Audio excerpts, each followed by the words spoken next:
তো hello guys, তোমরা সবাই কেমন আছো? সবাই ভালো আছো, আমিও খুব ভালো আছি।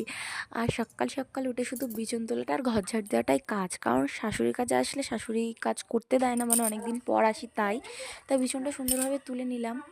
তুলে নিয়ে এবার ঘরটা ঝাড় দেবো। আর কোনো কিছু কাজ করব না, আর শুধু ঘরটা চলো ঝাড়তে নেই সুন্দরভাবে। আর মার কাছে আসলে না, সত্যি কথা, কোনো খাই আর শুই আর কোনো কাজই করি না। চলো ঘরটা ঝাড়তে নেই সুন্দরভাবে। তা মা ওইদিকে রুটি করছে আর আমি দিয়ে ঘরটা ঝাড় দিয়ে নেবো। তা ঘরটা ঝাড় দিয়ে নিয়ে মুখটা ধুয়ে চলে আসলাম। এসে আমাদের একটু গোল্ডিকে একটু আদর করলাম, ও খাচ্ছিল। তারপরে মা রুটি আর চা দিয়ে দিল। অন্যদিন টিফিনে অনেক কিছু করে, আজকে রুটি আর চাটাই করলো।